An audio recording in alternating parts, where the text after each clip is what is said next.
You're gonna be alright. Just hold on for one night. It may take your whole life, but joy comes in the sunrise. Sunrise, just stay there. Good things will come later. God made... Notre foi, c'est pas d'abord une question de performance, de dire je vais à l'église. C'est aussi une question d'alignement.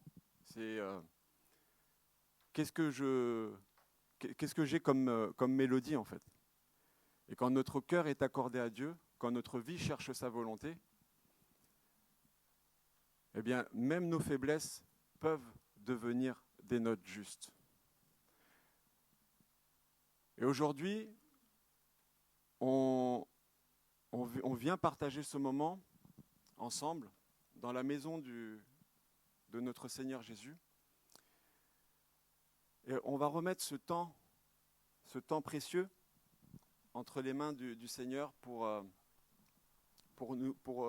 que le Seigneur puisse justement nous accorder, nous donner cette note juste qu'on va pouvoir partager avec des personnes qui ne connaissent pas Dieu tout au long de la semaine à venir. Alors Seigneur, maintenant qu'on rentre dans ce moment, dans ce temps avec toi Seigneur, permets-nous de venir à toi avec humilité, avec sincérité dans tout ce que nous avons à déposer à tes pieds ce matin Seigneur. Nous avons des charges, nous avons à nous décharger en fait. Nous sommes chargés, nous sommes usés, nous sommes stressés, nous sommes dans un état qui ne nous convient pas, Seigneur. Alors, on va remettre ce moment pour que tu puisses nous décharger de tout ce qu'on a pu vivre cette semaine, Seigneur. Merci parce que tu es présent et tu vas encore parler à travers de la bouche de notre pasteur Jean-Emmanuel, Seigneur. Je te prie de bénir ce moment parce que ce n'est pas un concert qu'on vient voir. Cette louange, c'est ce moment où tu vas nous ajuster, tu vas nous guider, tu vas nous révéler, tu vas nous dire tout simplement ce qu'on a besoin d'entendre et d'être dans l'obéissance, Seigneur. Merci, Seigneur, parce que ce matin, nous venons pour toi, devant toi, et merci pour ce que tu t'apprêtes à faire pour nous, Seigneur. Je t'aime, Seigneur, ta bonté ne faille jamais. Chaque jour, tu me tiens dans ta main.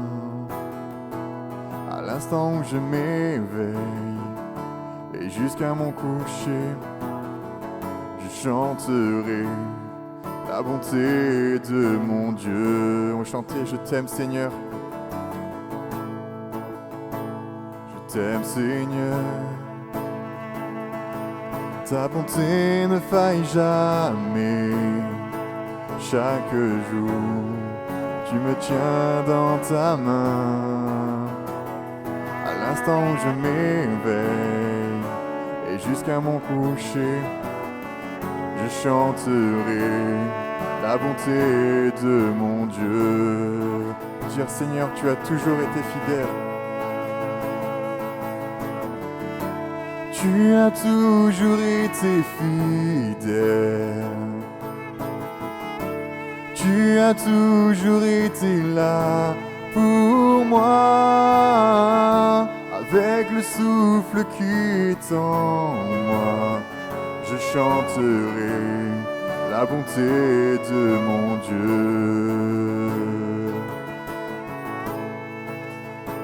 J'aime ta voix. Et quand je traverse le feu, dans la nuit sombre, tu te tiens tout près de moi. Je te connais comme un père, et tu es mon ami. J'ai découvert la bonté de mon Dieu.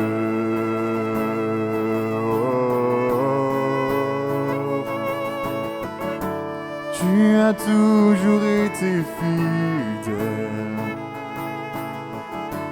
Tu as toujours été là pour moi.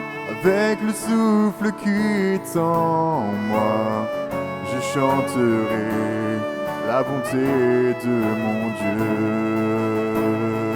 Oh, ta bonté me poursuit, Jésus. Ta bonté me poursuit, ta bonté me poursuit. Ta bonté me poursuit, ta bonté me poursuit.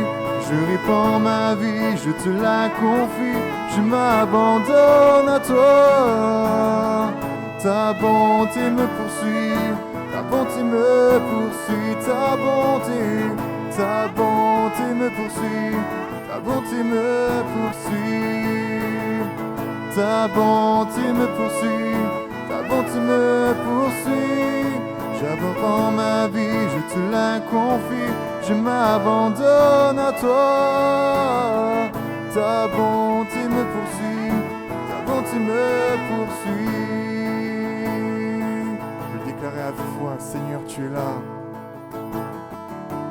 Tu as toujours été fidèle. Tu as toujours été là pour moi. Avec le souffle qui est en moi, je chanterai la bonté de mon Dieu. Je chanterai la bonté de mon Dieu. Je chanterai la bonté de mon Dieu. Oh, tu as toujours été fidèle. Tu as toujours été là pour moi. Avec le souffle qui est en moi, je chanterai la bonté de mon Dieu. Je chanterai la bonté de mon Dieu.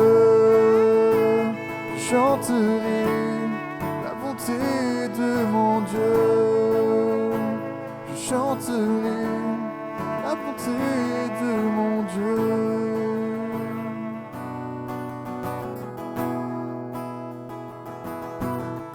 Je vois le roi de gloire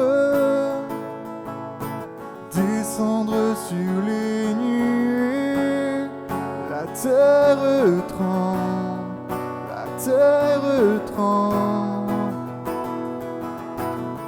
Je vois sa grâce infinie,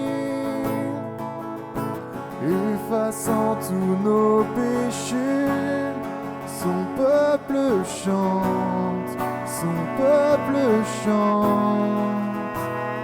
Hosanna, Hosanna, Hosanna au Dieu très haut.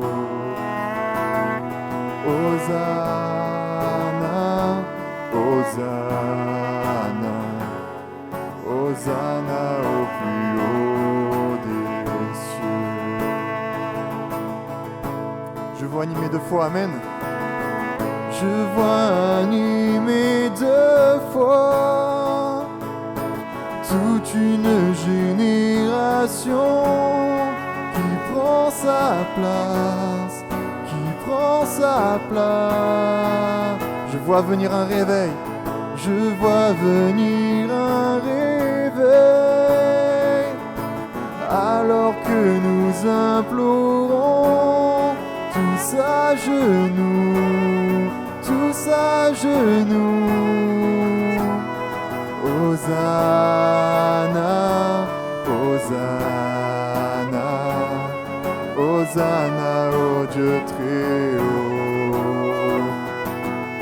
Hosanna, Hosanna, Hosanna au plus haut des cieux.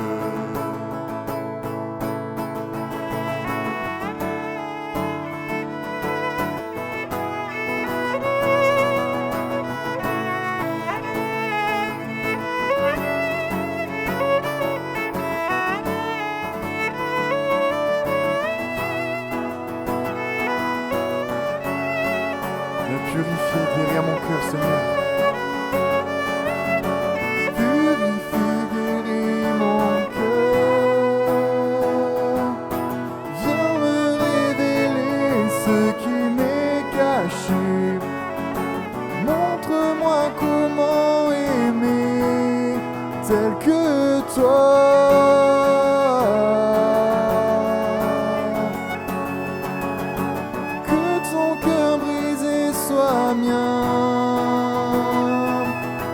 que mon être entier serve ton royaume, alors que je marche vers l'éternité.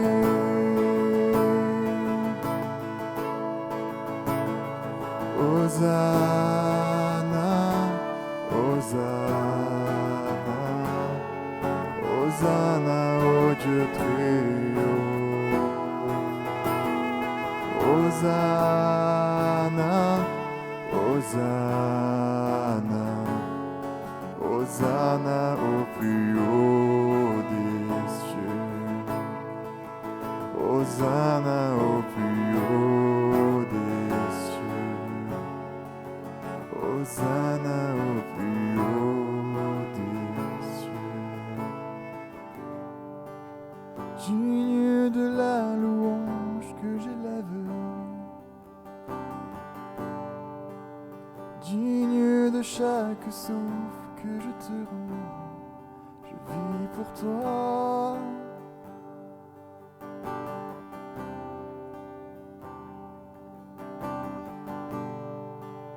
Jésus, le nom au-dessus de tous les noms. Jésus, tu es le seul m'offrant le pardon. Digne de chaque souffle que je te rendrai, je vis pour toi. Je vis pour toi. Très saint, qui est semblable à toi, qui est comparable.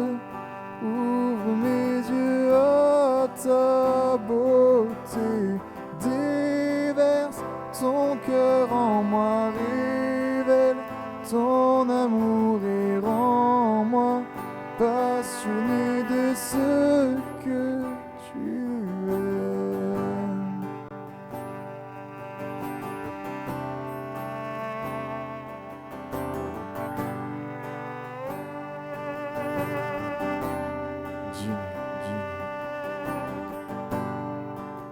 Digne de tous les chants que je chanterai,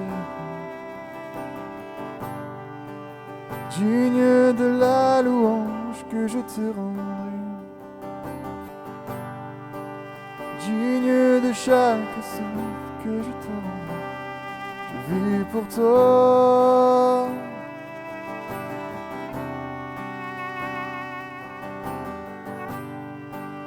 Jésus, le nom au-dessus de tous les noms. Jésus, tu es le seul m'offrant le pardon.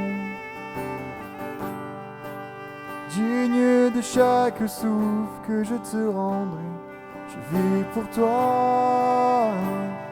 Je vis pour toi. Très saint, qui est semblable à toi, qui est comparable.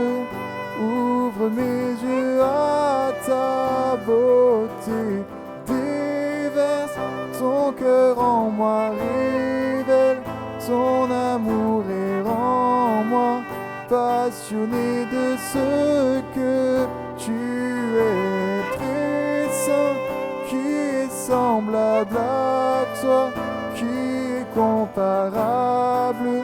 Ouvre mes yeux à ta beauté, déverse ton cœur en moi, révèle ton amour et rends-moi passionné de ce que tu es.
j'ancrerai ma foi en ton nom seul.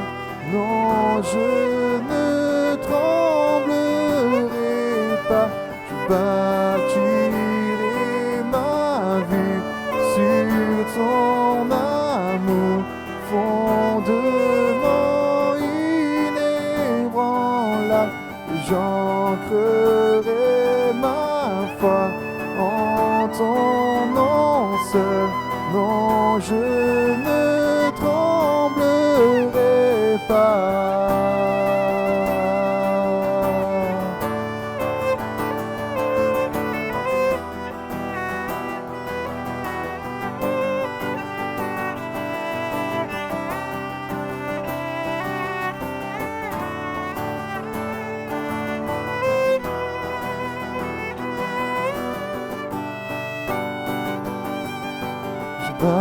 Bâtirai ma vie sur ton amour, fondement inébranlable. Et j'ancrerai ma foi en ton nom seul. Non, je ne tremblerai pas, je bâtirai ma vie sur ton amour, fondement inébranlable. Et j'ancrerai ma foi en ton nom seul. Non, je ne tremblerai pas, je bâtirai ma vie sur ton amour, fondement inébranlable. J'ancrerai ma foi en ton nom seul. Non, je ne tremblerai pas.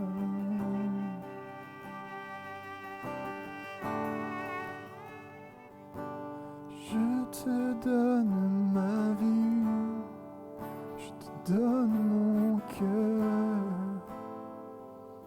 Tu es ma raison de vivre, j'ai tant besoin de toi, chaque instant de ma vie. Seigneur, règne sur mon cœur, je te donne ma vie, je te donne mon cœur.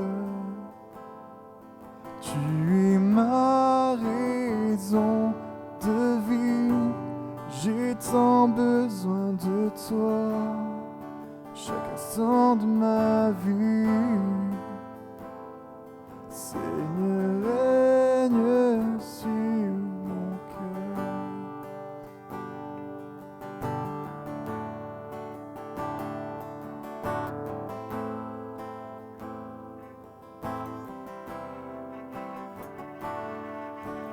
Dieu, c'est mon désir de t'honorer,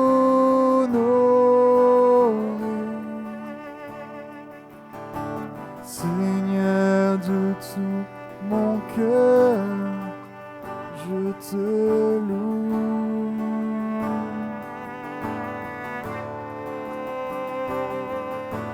Tout ce qui est en moi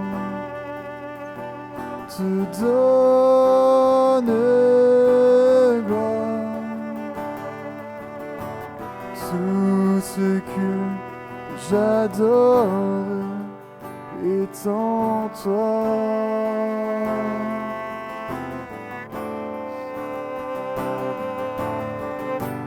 Je te donne ma vie, je te donne mon cœur. Tu es ma raison de vivre, j'ai tant besoin de toi, à chaque instant de ma vie.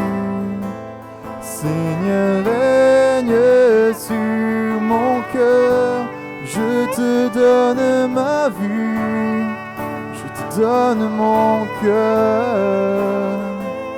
Tu es ma raison de vivre, j'ai tant besoin de toi, chaque instant de ma vie. Seigneur, règne sur mon cœur.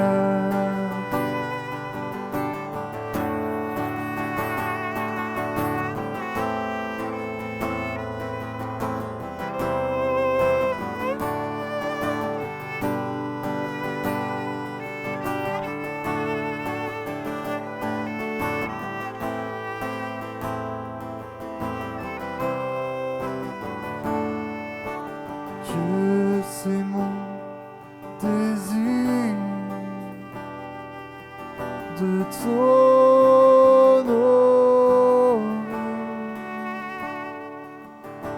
Seigneur de tout mon cœur, je te loue.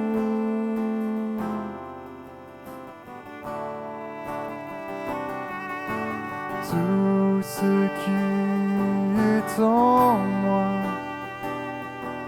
te donne gloire. Tout ce que j'adore est en toi.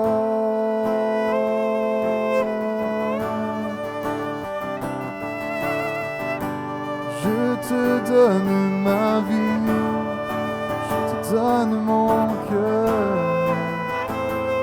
Tu es ma raison de vivre, j'ai tant besoin de toi, chaque instant de ma vie. Seigneur, règne sur mon cœur.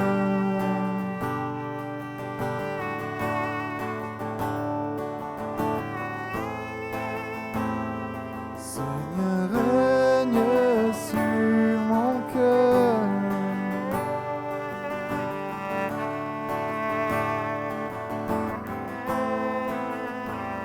Seigneur, règne sur mon cœur.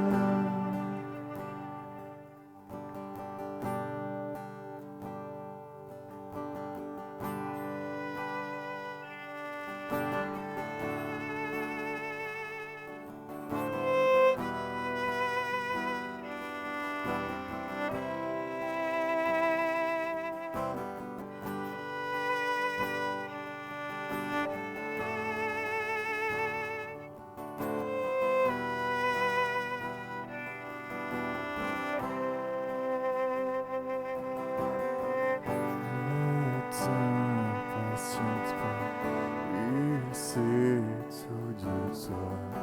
Dieu te révélera toutes choses. Ses pensées sont plus grandes que les tiennes.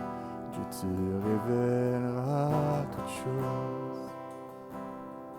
Prends courage, mon cœur, quand tu fuis toi, mon âme, et persévère. Oui, persévère, espérant ses promesses, et tu triompheras. Il ne manque jamais, il ne manque jamais.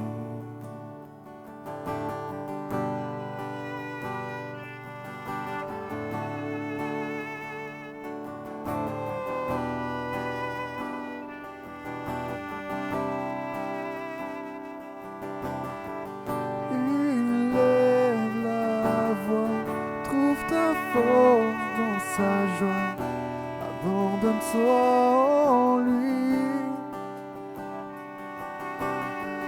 N'oublie jamais sa grande fidélité. Ce qu'il commence, il le finit. Prends courage, mon cœur, quand tu fuis toi, mon âme, et persévère. Persévère, espérant ses promesses, et tu triompheras. il ne manque jamais, il ne manque jamais. Prends courage mon cœur, fortifie-toi mon âme, et persévère, oui persévère. Espérance et promesse, et tu triompheras. Il ne manque jamais, il ne manque jamais. Il détient les étoiles, les appelle par leur nom, et il tiendra ses promesses pour toi. Tu te lèveras dans ta victoire. Il détient les étoiles, les appelle par leur nom, et il tiendra ses promesses pour toi. Tu te lèveras dans ta victoire. Il détient les étoiles, les appelle par leur nom, et il tiendra ses promesses pour toi. Tu te lèveras dans ta victoire.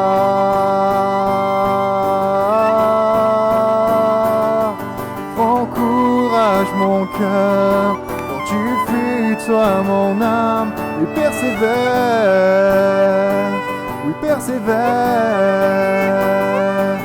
Espérance et promesse, et tu triompheras. Il ne manque jamais, il ne manque jamais. Prends courage mon cœur, fortifie-toi mon âme, et persévère, oui persévère. Espérance et promesse, et tu triompheras. Il ne manque jamais, il ne manque jamais. Prends courage mon cœur, fortifie-toi mon âme, et persévère, persévère. Espérance et promesse, tu triompheras. Il ne manque jamais, il ne manque jamais.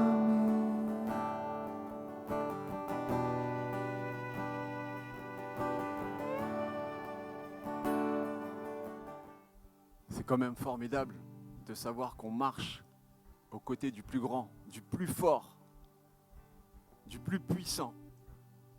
C'est quand même... moi, je suis toujours abasourdi par ça. C'est quelle chance. On a une armée devant nous, mais derrière nous, on a celui qui est plus fort que n'importe quelle armée. Il est plus fort que tout. Merci Seigneur, parce que avec toi, on n'est rien, Seigneur. Vraiment. Avec toi, on n'est rien. Mais avec toi, on peut tout. Seigneur mon Dieu, je veux te remercier de tout mon cœur. Je te rendrai gloire à ton nom pour toujours. Oui, ton amour pour moi est grand, et tu m'as arraché au monde des morts. Encore, sa puissance. Ô Dieu, des orgueilleux se sont levés contre moi. Une bande d'hommes violents veulent me tuer, pardon. C'est les armées qu'on a devant nous au quotidien. Ces gens-là ne s'occupent pas de toi. Mais toi, Seigneur, tu es un Dieu de tendresse et de pitié, patient, plein d'amour et de fidélité. Tourne-toi vers moi, aie pitié de moi. Je suis ton serviteur. Donne-moi ta force, sauve-moi. Donne-moi un signe de ta bonté, alors mes ennemis seront couverts de honte.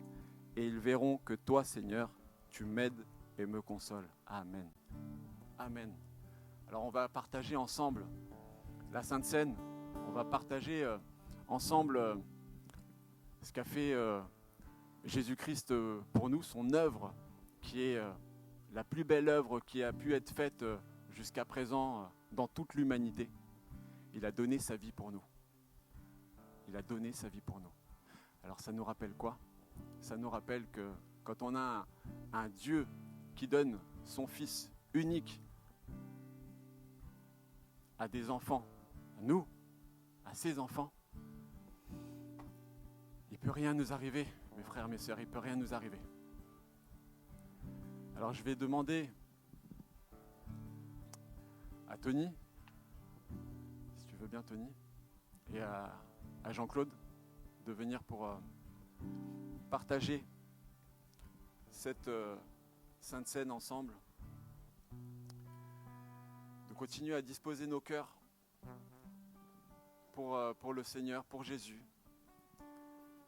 Il est là, comme nous l'a rappelé tout à l'heure Jean-Emmanuel, il est là, il est présent. Il ne demande qu'à nous rencontrer, il ne demande qu'à parler avec nous. C'est formidable, c'est beau, je trouve. C'est une vraie joie de savoir que tu es là, Seigneur. Et nous allons te glorifier, nous allons t'élever, nous allons te porter.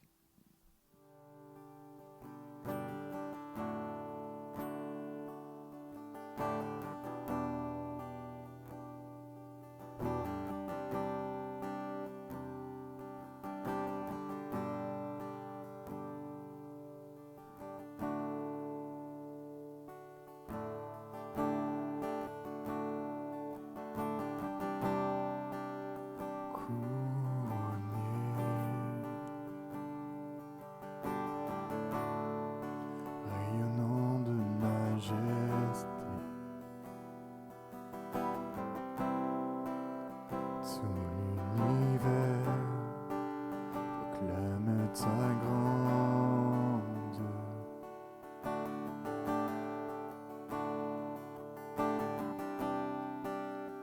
Glorifié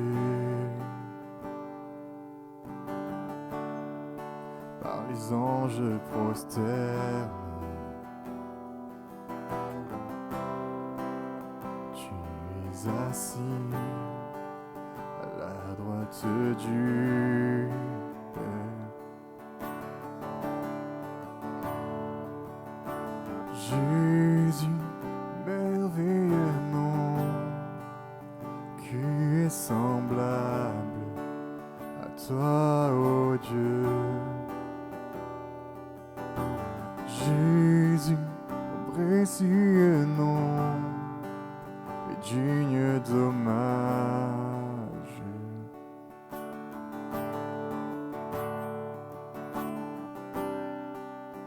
Captivé par l'éclat de ta beauté, nos voix s'élèvent pour te rendre grave.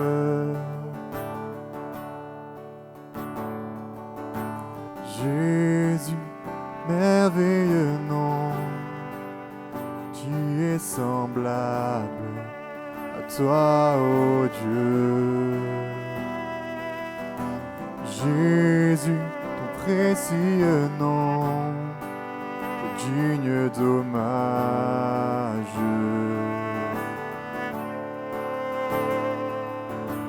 Jésus, merveilleux nom, qui est semblable à toi, ô Dieu. Jésus, ton précieux nom, est digne d'hommage.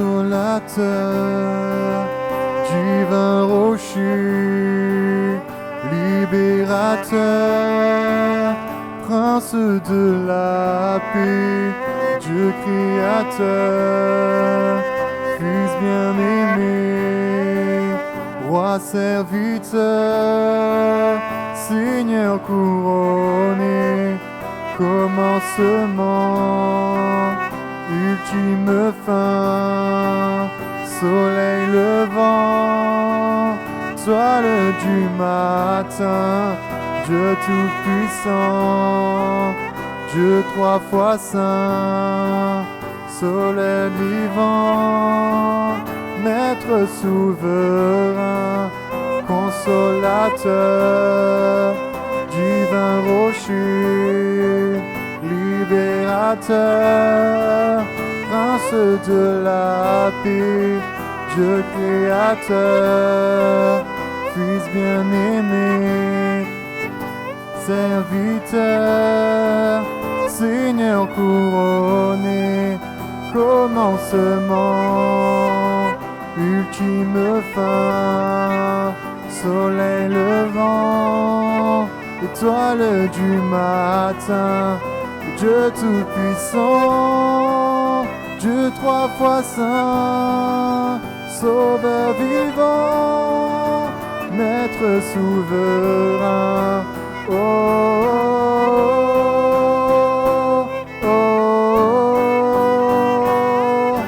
oh,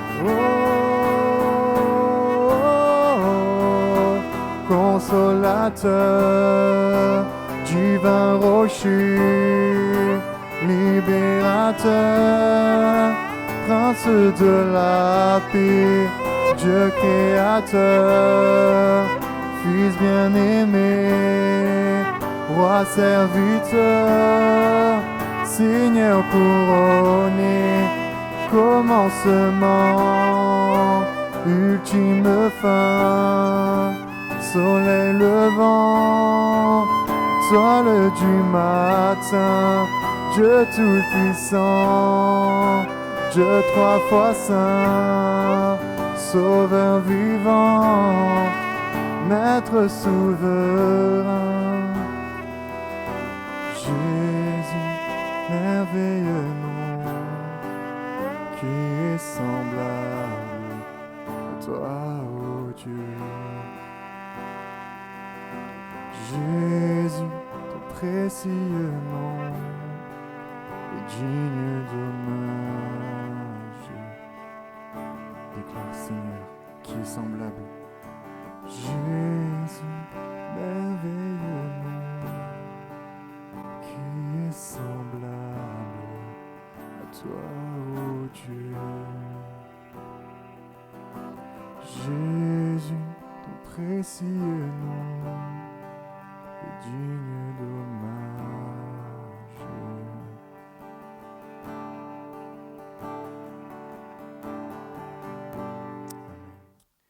Amen, amen.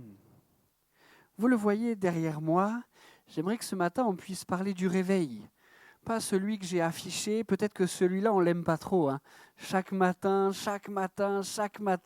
il est celui qui vient nous faire sortir des rêves pour nous imbriquer là dans une dure réalité. Heureuse aussi réalité, hein, mais ce n'est pas de ce réveil-là que je voudrais parler. En parlant de réveil, je voudrais parler de celui que l'Église recherche, celui auquel elle aspire. Vous savez, le réveil, c'est cette dimension où ensemble, on se tourne vers le Seigneur avec une aspiration nouvelle. On regarde le Seigneur avec un regard différent et on s'attend à lui d'une manière différente et il vient nous toucher et nous faire vivre des choses différentes. Seigneur, nous avons soif de ce réveil-là. Une Église qui veut le réveil.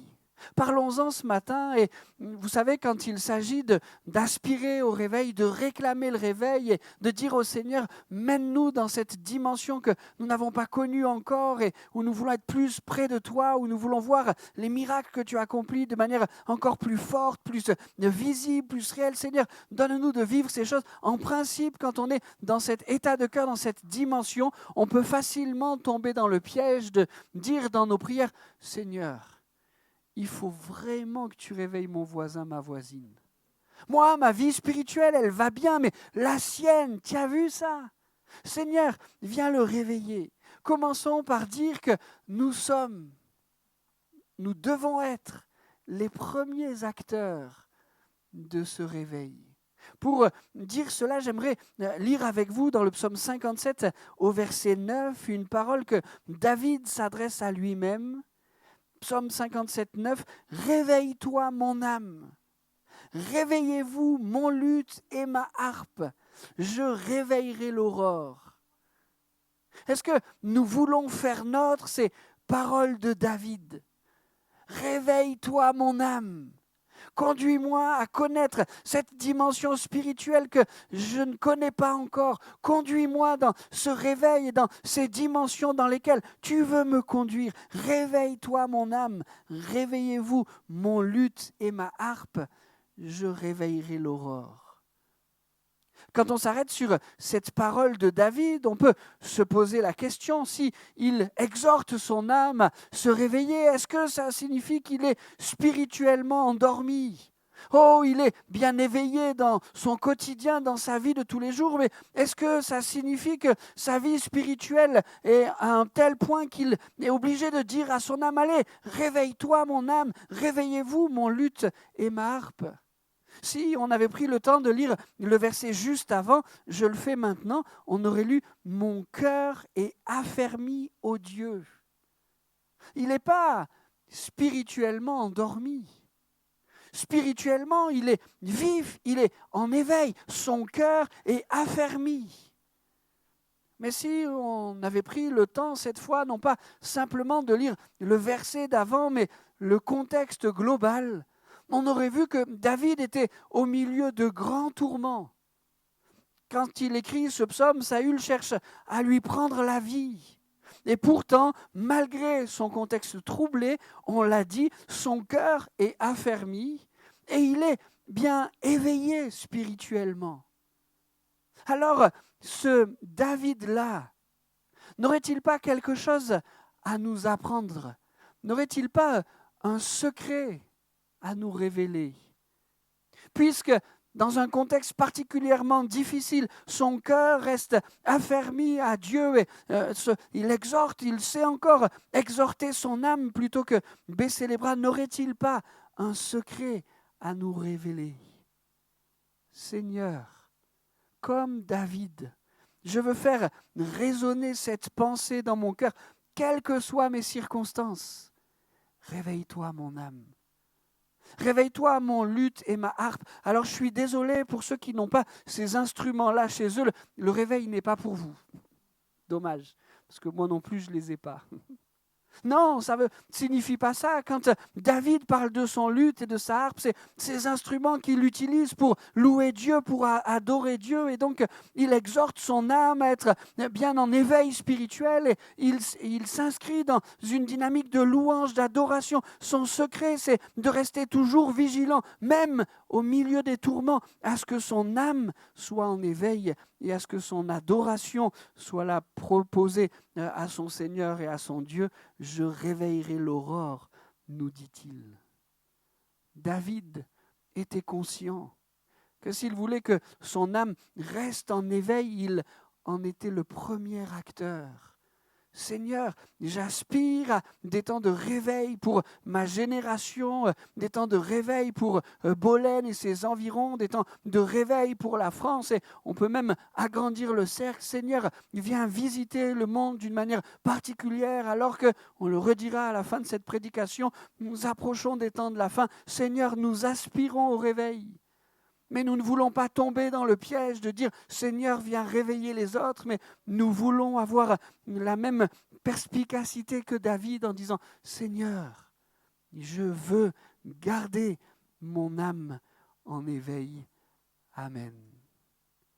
Ce qu'on peut voir avec un autre passage des Écritures, cette fois c'est dans le livre du prophète Ésaïe, au chapitre 52 et au verset 1er, on peut voir que le réveil, il se vit aussi, et souvent on a commencé à parler de l'individu, maintenant on parle du collectif. Le réveil, il se vit souvent de manière collective.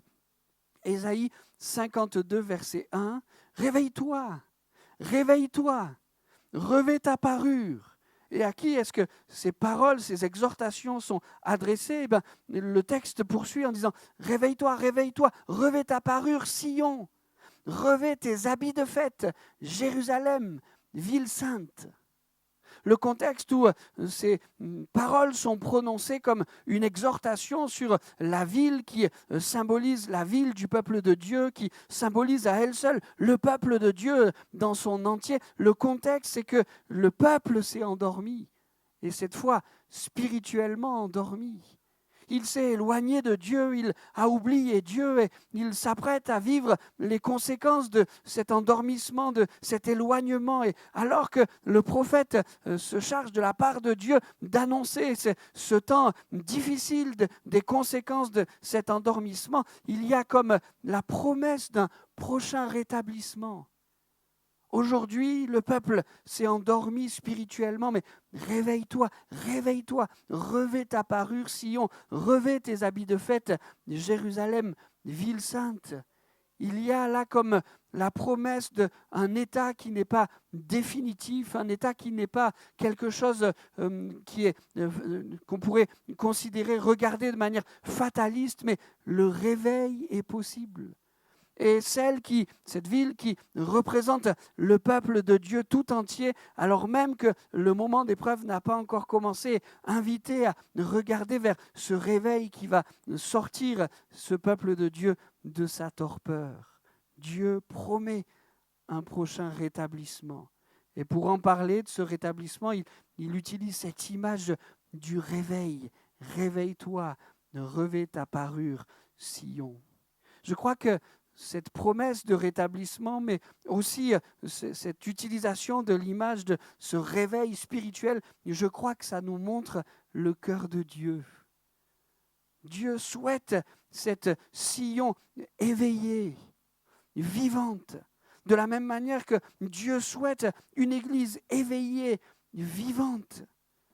De la même manière que Dieu dit à cette ville, revêt ta parure, mets tes plus beaux vêtements, mets tes habits de fête. Le fait que le Seigneur marque cela dans sa promesse nous montre son cœur. Il désire ainsi une église qui est parée.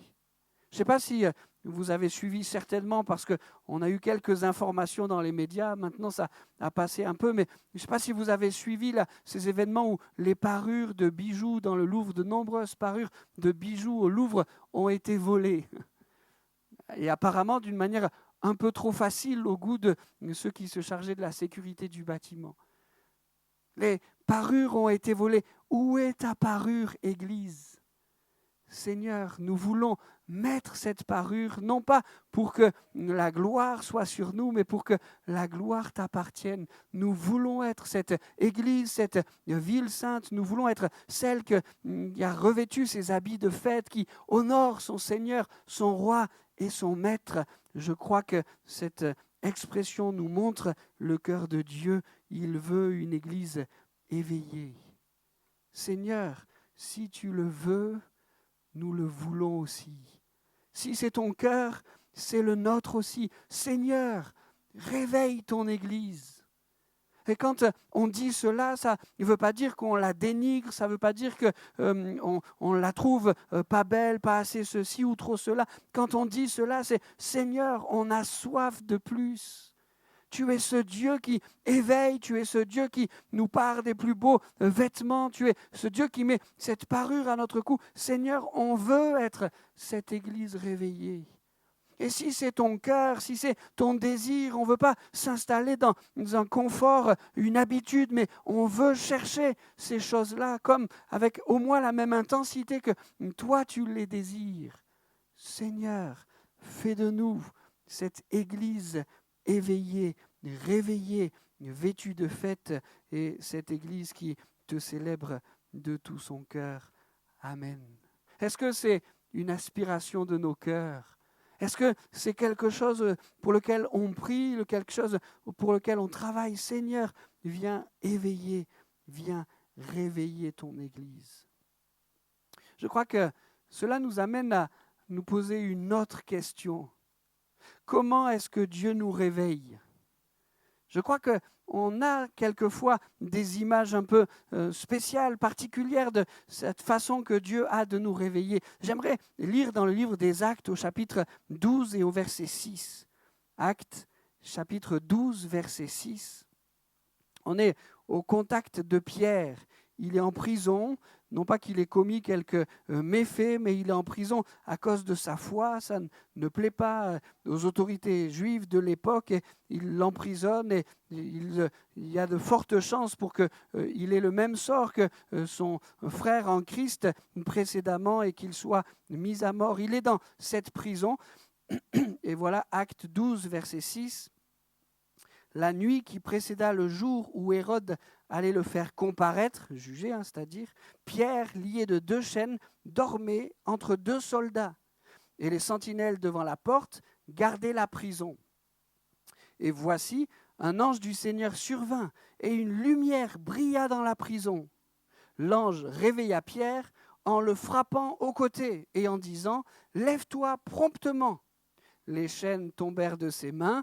Et la suite du texte nous montre de quelle manière les portes de la prison vont s'ouvrir une à une et de quelle manière Pierre va sortir victorieux de cet emprisonnement qu'il avait à cause de sa foi. Comment est-ce que Dieu nous réveille ? Peut-être avez-vous été arrêté à la lecture de ce texte avec l'ange réveilla Pierre en le frappant au côté. L'ange réveilla Pierre en le frappant au côté et en disant « Lève-toi promptement ». On pourrait quelquefois porter ce regard sur la manière que Dieu pourrait avoir de nous réveiller comme un père qui nous secoue avec énergie. Là, allez, réveille-toi. Et s'il fallait nous frapper ou, comme je le disais tout à l'heure, si le réveil doit s'adresser surtout à notre voisin de gauche ou à notre voisin de droite, allez, secoue-les là, va les réveiller et s'il faut les frapper aux côtés, ça sera peut-être une bonne chose. Est-ce que c'est comme ça que Dieu réveille ? Si on étudie un peu le texte que j'ai pris là en exemple, on arrive rapidement à la conclusion que Pierre n'est pas spirituellement endormi. D'ailleurs, son sommeil dans cette prison, il n'est pas un gage de « oulala, spirituellement, il ne va pas bien ». Son sommeil dans cette prison, c'est tout l'inverse. Il me semble que si j'avais été à la place de Pierre, je ne sais pas ce que vous auriez fait, mais il me semble que moi, j'aurais eu du mal à trouver le sommeil. Étienne vient d'être tué à cause de sa foi. Est-ce que Pierre va subir le même sort ? Est-ce qu'il va vivre sa dernière nuit là en prison avec des chaînes aux mains et aux pieds ? Pierre dort. Spirituellement, il est vaillant. Pour preuve, il dort physiquement. Et donc, on ne peut pas s'appuyer sur ce texte-là pour dire « Allez, Seigneur, viens réveiller surtout les autres et viens frapper au côté. » D'ailleurs, cette expression « frapper à son côté » que le second a choisi, elle peut décrire effectivement quelque chose qui est fait avec force, mais elle peut aussi, et donc quand on prend les différentes définitions de cette expression, on voit aussi que dans cette expression que le second a choisi de traduire « frappant à son côté », on voit que ce n'est pas forcément avec violence. Ce meurtre traduit « l'ange toucha Pierre au côté pour le réveiller. Lève-toi vite, lui dit-il. » Comment est-ce que Dieu réveille ? On peut aller maintenant vers un autre exemple. L'exemple d'Élie. 1 Roi, chapitre 19, verset 5. Élie, se coucha et s'endormit sous un genêt. Et là, on le sait, ce n'est pas simplement fatigue physique, il a fait une grande marche et certainement que physiquement il est fatigué, mais on sait aussi que c'est une fatigue spirituelle qui provoque cet endormissement sur ce genêt. Et voici, un ange le toucha, même si ce n'est pas dans la même langue, mais la même expression, Semeur a choisi d'utiliser les deux mêmes mots. Et voici, un ange le toucha et lui dit, « Lève-toi, mange !» Il regarda et il y avait à son chevet un gâteau cuit sur des pierres chauffées et une cruche d'eau. Il mangea et but, puis se recoucha. L'ange de l'Éternel vint une seconde fois, le toucha et dit « Lève-toi, mange, car le chemin est trop long pour toi. » Comment est-ce que Dieu nous réveille ? Son serviteur Élie passe par un moment particulièrement difficile. Il vient de remporter de la part du Seigneur une immense victoire. Et spirituellement, il est là dans un moment particulier. Maintenant, menacé par une femme de pouvoir, il craint pour sa vie. Et il y a peut-être un peu le contre-coup du combat spirituel qu'il a à mener. Et là, spirituellement, Élie est fatigué. Voyons de quelle manière est-ce que Dieu vient le réveiller. Il envoie un ange qui le touche. Élie, réveille-toi. Ce n'est pas ta vie que Dieu va reprendre sur ce jeûner, mais c'est des forces nouvelles qu'il va te communiquer. Élie se réveille, il regarde, il est tout seul au milieu du désert et il y a le geôlier, lui seul, peut-être quelques coyotes. Il regarde autour de lui et il y a un gâteau cuit sur des pierres et une cruche d'eau. Je crois que c'est la version seconde qui dit une cruche d'eau fraîche. Je l'ai déjà dit ici, mais je le redis, j'aime bien faire cette image. Vous savez que si Élie s'était fait livrer par Uber Eats, l'eau aurait été chaude et le gâteau aurait été froid. Mais quand Dieu s'occupe de son serviteur, l'eau est fraîche, en plein désert, et le gâteau est chaud, tout frais. Voilà de quelle manière est-ce que Dieu nous réveille. Il vient trouver son serviteur et il le réveille spirituellement. Seigneur, merci d'être ce Dieu qui saura venir nous trouver ainsi. On a vu l'exemple, je ne sais pas s'il faut dire exemple ou contre-exemple, puisqu'on a signalé qu'il n'était pas spirituellement endormi, mais celui de Pierre, on a lu celui d'Élie, il nous faut en citer encore un autre, l'exemple de Jésus. Alors, je ne suis pas en train de dire qu'il a eu besoin d'être réveillé, mais dans le texte dans lequel je m'apprête à lire, c'est lui qui doit réveiller des hommes religieux qui sont spirituellement complètement endormis. Jean, chapitre 2, verset 13. Le jour où les Juifs célébraient la fête de la Pâque étant proche, et Jésus se rendit à Jérusalem. Il trouva dans la cour du temple des marchands de bœufs, de brebis, de pigeons, ainsi que des changeurs d'argent installés à leur comptoir. Alors il prit des cordes, en fit un fouet et les chassa tous de l'enceinte sacrée avec des brebis et des bœufs. Il jeta par terre l'argent des changeurs, renversa leur comptoir, puis il dit aux marchands de pigeons, « ôtez cela d'ici, c'est la maison de mon Père, n'en faites pas une maison de commerce. » Comment est-ce que Dieu nous réveille ? On voit ici Jésus-Christ qui cherche à réveiller les religieux de l'époque avec force. Je n'imagine pas une seconde que ces lanières qu'il fait fouetter dans le vent soient destinées à les atteindre eux. Mais en tout cas, personne ne peut ignorer dans le temple ce qui se passe. On imagine le claquement des lanières dans l'air, on imagine les animaux qui étaient là gardés pour commerce et pour quelques instants plus tard être offerts en sacrifice. On les imagine faisant quelques bruits. Jésus renverse les tables des changeurs. Peut-être que certains protestent. Il y a là quelque chose de particulier. Comment est-ce que Dieu nous réveille ? Ici, le peuple qui pourtant était appelé le peuple de Dieu, s'était tellement endormi spirituellement qu'ils n'étaient même pas en capacité, c'est pas le bon mot parce qu'ils auraient pu le faire, mais ils n'étaient même pas en capacité de reconnaître Jésus comme étant le Messie. Les disciples l'avaient reconnu, ils avaient tout laissé pour le suivre, mais eux étaient tellement installés dans leur endormissement spirituel que Jésus est là. Il fait des miracles. Il parle de la part de Dieu comme personne ne l'a fait avant lui, mais ils sont tellement endormis spirituellement qu'ils continuent à fonctionner avec leurs habitudes sans voir que ce qu'ils ont installé là dans le temple n'est pas quelque chose qui honore Dieu, mais même qui détourne le temple de ce à quoi il devrait servir. Et Jésus est obligé de les réveiller, et cette fois avec force. Quand c'est le péché qui endort, Dieu fait preuve de patience, jusqu'à un certain temps. Veillons à ne pas nous endormir. Veillons à ne pas endormir notre conscience. Plusieurs fois, Jésus viendra, comme il l'a fait avec Élie, en nous touchant et en nous disant « Regarde ce que j'ai préparé pour toi, de l'eau fraîche et un gâteau cuit sur des pierres. » Plusieurs fois, il viendra. 2 fois ont été nécessaires pour Élie. Et Élie a eu de la force pour reprendre une marche et vivre une expérience particulière avec Dieu. Et le voilà de nouveau bien éveillé spirituellement.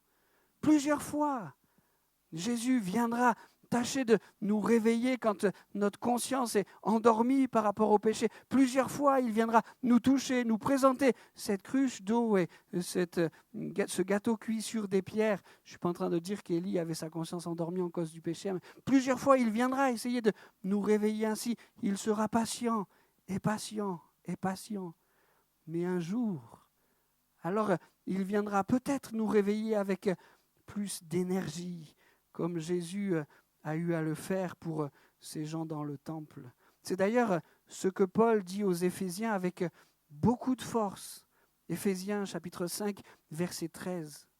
Mais quand ces choses, c'est-à-dire le péché, sont démasquées, leur véritable nature paraît à la lumière. Or, ce qui paraît à la lumière est lumière. De là viennent ces paroles. Réveille-toi, ô toi qui dors, relève-toi d'entre les morts, et Christ fera lever sa lumière sur toi. Seigneur, réveille-nous. Avec cette tendresse qui caractérise le bon Père que tu es, que nous puissions nous laisser ainsi réveiller. Mais si, Seigneur, c'est nécessaire qu'avec plus de force, tu nous réveilles, Seigneur, nous ne voulons pas, comme les chefs religieux de l'époque, anesthésier notre conscience au point de ne plus nous laisser alerter par tout ce que tu places devant nous. Seigneur, réveille-nous. Réveille-nous. Je voudrais aller un peu plus loin et dire que... Bon, il me manque une diapo là, elle est passée à la trappe. Nous dire que le réveil, il est lié aux ailes. Dans Esdras, au chapitre 1 et au verset 5, il est écrit « Les chefs de famille de Juda et de Benjamin, les sacrificateurs et les Lévites, tous ceux dont Dieu réveilla l'esprit, se levèrent pour aller bâtir la maison de l'Éternel à Jérusalem. » Ça y est, on est dans le temps de cette construction où la ville de Jérusalem va à nouveau être parée. Et les vêtements de fête dont nous parlions tout à l'heure, le temple va bientôt être reconstruit. Le peuple est en train d'être réveillé, de sortir de sa torpeur. Il y a quelque chose de particulier qui se passe là. Et celui qui est à l'origine de ces choses particulières qui se passent là, c'est Dieu qui réveilla leur esprit. Un réveil qui va les mener à avoir beaucoup de zèle. Ils vont se lever, ils vont entreprendre un grand voyage, ils vont arriver dans la ville dévastée, entourée de peuples menaçants qui ne veulent surtout pas que le temple soit reconstruit, que la muraille soit reconstruite. Il y a là un véritable défi, mais parce qu'ils sont réveillés spirituellement, parce que Dieu, pour reprendre l'expression, a réveillé leur esprit, voilà qu'ils sont pleins de zèle. Est-ce que ça signifie que mon réveil spirituel est donc l'affaire de Dieu? Dieu, c'est toi qui réveilles mon esprit, et en attendant que tu le fasses au moment où tu le veux, à l'heure que tu auras choisi, eh bien, moi j'attends. Est-ce que mon réveil, en se servant de ce texte-là, est-ce que mon réveil, c'est uniquement l'affaire de Dieu? Ces gens se sont levés, je le disais, ils ont entrepris un grand voyage et ils ont eu pour reconstruire le temple de nombreuses épreuves. Après ce long voyage, voilà qu'ils commencent par le commencement et les fondations du nouveau temple sont posées. Et vous vous rappelez avec quelle émotion, d'un côté les gens qui pleurent et de l'autre les gens qui se réjouissent. Ce qui aurait dû faire unanimité semble ne pas le faire la première épreuve, mais elle n'est rien pas comparée à celles qui attendent ce que Dieu a réveillé l'esprit pour, avec zèle, reconstruire le temple. Dans le livre d'Esdras, chapitre 4, verset 4, « Alors les gens du pays découragèrent les Judéens et les effrayèrent pour qu'ils cessent de bâtir. Une lettre est envoyée à Artaxerxès, j'ai réussi à le dire du premier coup, une autre est envoyée à Darius, Et il y a là, sur une période longue, comme des choses qui les unes après les autres viennent essayer d'attaquer leurs ailes. Ceux dont Dieu réveilla l'esprit se levèrent pour aller bâtir. Merci Seigneur pour ce réveil que tu mets dans notre cœur et qui produit le zèle. Mais l'expérience de ces hommes nous montre que ça marche aussi dans l'autre sens. Merci Seigneur pour ce réveil qui produit le zèle. Merci Seigneur pour ce zèle qui m'est nécessaire et qui me permet de vivre, d'entretenir ce réveil. Le temple a été construit parce que ces hommes ne se sont pas découragés ou bien parce qu'ils se sont laissés encourager, encore encourager et de nouveau encouragés par Dieu jusqu'à ce que le temple soit rebâti. Seigneur, réveille-nous pour que notre zèle pour ta maison, pour l'Église, soit renouvelé. Mais Seigneur, je veux entretenir ce zèle pour que le réveil, Seigneur, puisse se faire et ce que tu désires faire dans cette ville, ici, Seigneur, puisse être accompli malgré les épreuves et les difficultés. Je termine avec ce dernier point. C'est l'heure du réveil. L'apôtre Paul disait aux Romains, au chapitre 13, « Cela importe d'autant plus que vous savez en quel temps nous sommes. C'est l'heure de vous réveiller enfin du sommeil, car maintenant le salut est plus près de nous que lorsque nous avons cru. La nuit est avancée, le jour approche. Dépouillons-nous donc des œuvres des ténèbres et revêtons les armes de la lumière. Amen. » Vous savez, dit l'apôtre, vous savez dans quel temps nous sommes. Nous sommes à l'heure du réveil. Nous savons que ce que nous avons à connaître, c'est les temps de la fin. Seigneur Jésus, tu reviens bientôt et nous t'attendons. Nous savons, Seigneur, que notre monde a besoin de connaître ce réveil avant ton retour. Et nous voulons être cette Église qui se tient à genoux, qui prie, qui intercède, qui réclame ce réveil, qui, comme on l'a dit tout à l'heure, nourrit son zèle, qui, comme on l'a dit tout à l'heure, à l'image de David, exhorte son âme, éveille-toi mon âme, tiens-toi prête, mon luth, ma harpe, tiens-toi prête. Nous voulons être de cette Église qui va porter ce réveil. C'est l'heure, c'est les temps de la fin. Vous savez, dit l'apôtre, dans quel temps nous sommes. Et avec ce « vous savez », l'apôtre souligne deux choses. Je termine avec cela. Un appel particulier à la vigilance. Dépouillons-nous donc des œuvres des ténèbres. Seigneur, nous voulons être vigilants, éveillés et nous dépouiller de ces choses. Mais il poursuit en disant appel à la vigilance, mais aussi un appel à s'équiper. Équipons-nous. Il dit et revêtons les armes de la lumière. Seigneur, nous voulons que cette Église soit prête à vivre, à connaître, à accompagner le réveil que tu vas provoquer autour de nous. Nous voulons voir des hommes, des femmes, par dizaines, par centaines, se tourner vers toi, manifester leur foi en toi et voir leur vie transformée pour le bien, pour le salut, pour la vie éternelle. Seigneur, nous voulons être éveillés parce que c'est l'heure du réveil. Fais ton œuvre au milieu de nous, fais ton œuvre dans cette région. Seigneur, viens sauver des âmes, viens ajouter des noms dans le livre de vie. Amen. En conclusion, le réveil amène avec lui son lot de victoire. Je retourne dans l'Ancien Testament, dans le livre des Juges, au chapitre 5, et je termine en citant ce texte et en le commentant à peine. Réveille-toi, réveille-toi, Déborah. Réveille-toi, réveille-toi, dis un cantique. Lève-toi, Barak, et emmène tes captifs, fils d'Abinoam.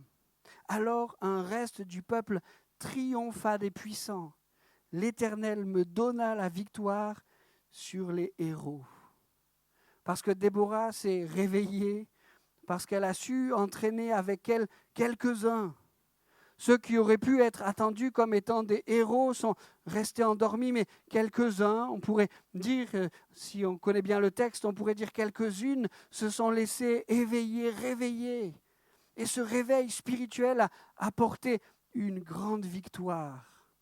Seigneur, nous voulons connaître, vivre, accompagner, porter ce réveil que tu voudras déposer dans ton Église. Nous savons que cela donnera de grandes victoires, pas pour la gloire de Déborah, pas pour la gloire de celui et celle qui simplement se lèvent pour accomplir ce que tu attends d'eux, mais nous voulons vivre et connaître ce réveil pour que tu sois glorifié. Amen. Amen. Seigneur, c'est notre prière. Éveille-nous, réveille-nous. Comme David, donne-nous d'avoir cette vigilance, donne-nous d'aller chercher ces victoires que tu veux accorder. Seigneur, nous voulons prier pour une église éveillée, parée, avec ses plus beaux vêtements de fête. Seigneur, bénis ton église, donne-lui, Seigneur, de grandir, façonne-la, Seigneur, rends-la chaque jour un peu plus à ton image, Seigneur. Nous prions pour le réveil, Seigneur, nous l'attendons, Seigneur, et nous ne voulons pas l'attendre dans une attitude d'endormissement, Seigneur, mais nous voulons, Seigneur, parce qu'éveiller, porter ces choses-là, Seigneur. Nous savons que nous avons à connaître les temps de la fin et nous avons besoin de toi, Seigneur. Éveille-nous et accorde victoire pour ta gloire. Amen. Amen.